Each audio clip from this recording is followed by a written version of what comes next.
Hello students, कैसे हैं आप सब। आशा करती हूँ कि आप सब अच्छे होंगे। देखिए बेटा, हम लेसन 21 का अध्ययन कर रहे थे और लेसन था हमारा मानव का अत्यावरणीय तंत्र। मानव का जो अत्यावरणीय तंत्र है ये त्वचा और त्वचा से के व्युत्पन्नों से मिलकर के बना होता है। त्वचा का हम ऑलरेडी पिछले जो वीडियोस थे हमारे, हमने पार्ट 1, पार्ट 2 और पार्ट 3 के डाले थे, उनके में हमने उसके स्ट्रक्चर का अध्ययन किया था। आज हम मानव की जो त्वचा के व्युत्पन्न है उनका हम यहाँ पर क्या कर रहे हैं, अध्ययन कर रहे हैं।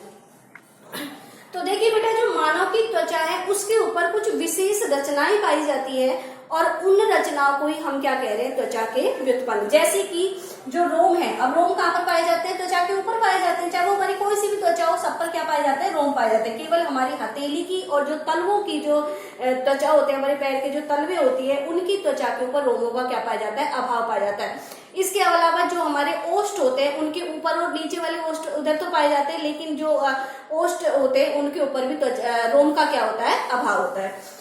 इसके अलावा दूसरे कौन से हैं, त्वक ग्रंथियां, यानी कि हमारी त्वचा में बहुत सारी कुछ ग्रंथियां पाई जाती है जिनकी जो भी क्या करती है, विशेष पदार्थों का सिक्रेशन करती है। तो यहाँ फर्स्ट ऑफ ऑल किसका अध्ययन कर रहे हैं, रोम का, यानी कि रोम की संरचना का हम क्या कर रहे हैं, अध्ययन कर रहे हैं। अब देखिए बेटा, अगर हम एक रोम के स्ट्रक्चर की बात करें तो ये रोम है, इस तरीके से हमारे पास में एक रोम है और इस रोम के नीचे यहाँ पर एक थैलीनुमा संरचना होती है। इस थैलीनुमा संरचना को कहते हैं रोम पुटक। इसको हम क्या कहेंगे, रोम पुटक। ये तो है रोम पुटक। इसके अलावा ये जो लंबा भाग दिखाई दे रहा है इसे कहते हैं कांड। क्या कहेंगे इसको, कांड। अब देखिए बेटा, जो ये रोम पुटक, पहले हम बात करते हैं रोम की स्ट्रक्चर में। सबसे पहले अध्ययन कर रहे हैं हम लोग रोम पुटक का। रोम पुटक क्या है, तो देखिए बेटा, जो रोम का आधार भाग है, यानी कि ये कांड का और इसका रोम का बिल्कुल जो ये आधार भाग है, ये आधार भाग चर्म वाले जो स्तर था, जो हमारा सजीव स्तर था त्वचा का, उसके अंदर ये धस जाता है और धस करके यहाँ पर जो चर्म है वहां से क्या करता है, पोषण प्रदान करता रहता है और जिससे हमारे रोम की क्या होती है, वृद्धि होती है। इसके अलावा जो रोम पुटक है, इसके बाद देखिए, जो रोम पुटक है इसके नीचे यहाँ पर एक छिछला गर्त पाया जाता है। इस तरीके से गड्ढेनुमा संरचना पाई जाती है। इस गड्ढेनुमा संरचना को कहते हैं रोम पैपिला।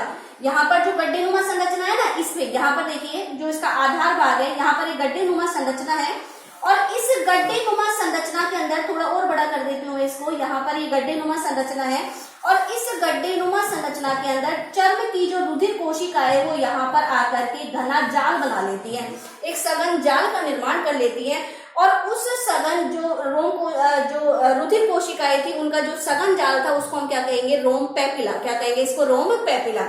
अब ये रोम पैपिला है, इनके अंदर क्या आ रहा है, रुधिर आ रहा है और हम सब जानते हैं कि रुधिर के द्वारा ही ऑक्सीजन का या हमारे जो न्यूट्रिएंट्स होते हैं उनका क्या होता है, हमारे शरीर के विभिन्न अंगों में क्या होता है, गमन होता है। रुधिर ही हमारे जो भी पोषक पदार्थ है या हमारी जो ऑक्सीजन है उसको शरीर के विभिन्न भागों में ले जाने का क्या करता है, कार्य करता है।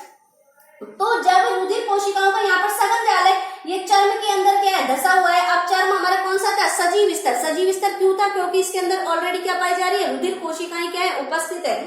तो यहाँ पर इस सघन जाल के द्वारा जो रोम पुटक था उसको क्या दे दी जाती है, यहाँ पर रोम पुटक के नीचे की ओर ये जो आधार भाग है ना, यहाँ पर कुछ अतिवृद्धियां निकली होती है, कोशिकाएं विभाजन कर लेती है और यहाँ रूट जैसी संरचना का क्या कर लेती है, निर्माण कर लेती है, जिनको क्या कहते हैं, रोम की जड़। तो रोम पैपिला के द्वारा जो रुधिर कोशिकाएं थी वो रुधिर कोशिकाएं इन रोम की जड़ों को पोषक पदार्थ प्रदान कर देती है, ऑक्सीजन प्रदान कर देती है। जब पोषक पदार्थ मिलेंगे रोम की जड़ को तो हमारे रोम की क्या होती है, वृद्धि होती है।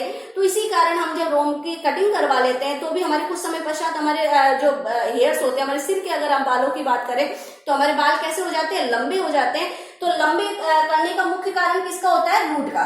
ये रूट न्यूट्रिएंट्स कहाँ पर किससे प्रदान ले रही थी, रोम पैपिला से, तो जिसके द्वारा इस कांड की क्या हो जाती है, वृद्धि हो जाती है। अब अगर हम कांड की बात करें तो देखिए बेटा, रोम पुटक, रोम पैपिला और रोम जो जड़ थी ये तो कहाँ पर धसी हुई थी, चर्म के अंदर, और चर्म से क्या कर रही थी, पोषक पदार्थों को ग्रहण कर रही थी और रोम की वृद्धि हो रही थी। इसके बाद हम कांड की बात करें तो ये कांड जो निर्जीव होता है और ये हमारे अधिचर्म की जो परत होती है उसके अंदर क्या होता है, निकला हुआ रहता है। हमें बाहर से भी हमें रोम का जो कांड होता है वो ही दिखाई देता है, तो ये निर्जीव है। तो अगर हम बालों की कटिंग करवा लेते हैं तो हमारे शरीर के ऊपर जो हमारे रोम होते हैं उनके ऊपर कोई भी इफेक्ट नहीं होता, हमें दर्द का अनुभव नहीं होता है।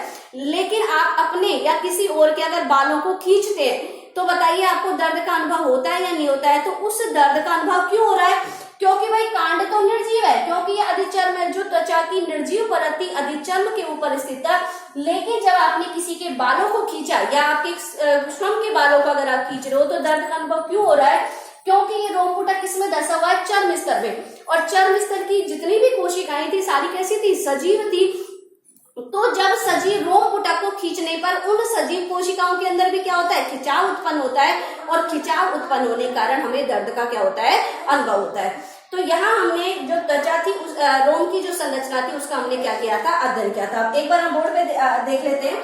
त्वचा की व्युत्पन्न यानी कि मानव की त्वचा में विशेष रचनाएं पाई जाती है जिन्हें हम क्या कह रहे हैं? त्वचा के व्युत्पन्न, जैसे रोम है, त्वक ग्रंथियां आदि। इसके बाद रोम की संरचना देखिए बेटा, रोम का निर्माण अधिचर्म के मेलपिगी या अंकुरण स्तर में होता है। क्यों हो रहा है? क्योंकि भाई जड़ होंगी तो जड़ से किसका निर्माण होगा? तो आगे का कांड का निर्माण होगा।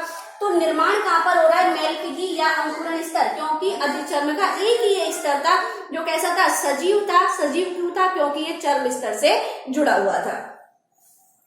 इसके बाद अगर इसकी विभिन्न संरचनाओं की बात करें, रोम होता है ये निम्नलिखित भागों से मिलकर के बना होता है। पहला भाग इसका कौन सा पढ़ रहे हैं हम? रोम पुटक।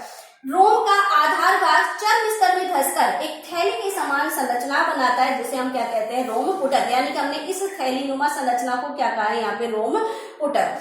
रोम पुटक की भित्ति दो स्तरों से मिलकर के बनी होती है। पहला चर्म का तंतुमय बाह्य स्तर और दूसरा अधिचर्म का कोशिकीय आंतरिक स्तर। अब देखिए बेटा, चर्म का तंतुमय बाह्य स्तर, अब ये रोम पुटक जो था वो चर्म के अंदर धंसा हुआ था। तो बाहर से तो ये चर्म के संपर्क में आ रहा है, तो बाहर तो किसका स्तर रहेगा? इसका चर्म का तंतुमय स्तर रहेगा। लेकिन अंदर तो भैया अधिचर्म का पार्ट है ना, तो अंदर का जो आंतरिक स्तर होता है वो किसका रहता है? अधिचर्म का कोशिकीय स्तर रहता है। इसके बाद आता है सेकंड भाग है इसका, रोम की जड़। रोम पुटक के आधार भाग पर स्थित कोशिकाएं सक्रिय विभाजित होकर के रोम की जड़ का निर्माण करती है, और ये कौन से स्तर में धसी हुई रहती है? चर्म स्तर में। यानी कि रोम पुटक है, यहाँ पर अतिवृद्धियां निकली रहती है, यहाँ की कोशिकाएं विभाजनशील हो जाती है और किसका निर्माण करती है? रोम की जड़ का। तीसरा भाग आता है इसका, रोम पैपिला।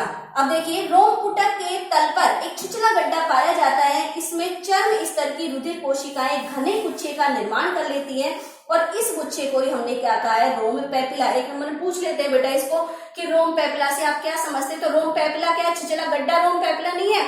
जो रोम पुटक था उसमें एक छिछला गड्ढा पाया जाता है, और उस गड्ढे के अंदर जो चर्म की रुधिर कोशिकाएं वो एक सघन जाल का क्या कर लेती है? निर्माण कर लेती है, और उस सघन जाल को हम क्या कह रहे हैं यहाँ पर? रोम पैपिला। अब ये रोम पैपिला क्या काम कर रही थी कि कोशिकाओं के द्वारा रोम पुटक जो पोषक पदार्थ है वो किसको दिए जाते हैं? जड़ को पहुंचाए जाते हैं, जिससे रोम की लंबाई में क्या होती है? वृद्धि होती है। लेकिन इस रोम पैपिला के नीचे की ओर जो जड़ें निकलेंगी, ये नीचे से फूल करके एक बल्ब यानी कि गांठ जैसी संरचना का क्या कर लेती है? निर्माण कर लेती है, यानी बल्ब नुमा संरचना का क्या करती है? निर्माण करती है। तो यहाँ पर हमने इस वीडियो में केवल रोम के 3 ही भागों का अध्ययन किया है। इसके अलावा जो हमारे इसके जो नेक्स्ट भाग है उनका हम अगले वीडियो में क्या करेंगे? अध्ययन करेंगे। लेकिन बेटा मैं आपसे वंस अगेन कहती हूँ, आप लोग क्या करते हैं, जैसे कि मैंने त्वचा की जो हिस्टोलॉजी थी, स्किन की जो हिस्टोलॉजी थी, उसके मैंने 3 वीडियोस डाले थे। अब बच्चे तीसरे पार्ट को पढ़ रहे हैं, पहले और दूसरे को पढ़ ही नहीं रहे। ठीक है, अब जब तक आप पहले और दूसरे का, भाई पहले का अध्ययन नहीं करोगे इतना सेकंड समझ में नहीं आएगा, सेकंड का अध्ययन नहीं करोगे जब सेकंड नहीं पढ़ोगे इतने थर्ड समझ में नहीं आएगा। तो बेटा लास्ट के पार्ट को देखा करो कि मैडम ने पार्ट 1, पार्ट 2, पार्ट 3 इस तरीके से वीडियो डाल रखे हैं। तो आपको सबसे पहले पार्ट 1 का अध्ययन करना है, उसके बाद पार्ट 2 का अध्ययन करना है, उसके बाद पार्ट 3 का। तो शुरू से लेकर के अगर आप जब स्टडी करेंगे तभी आपको कोई चीज क्या आएगी? समझ में आएगी।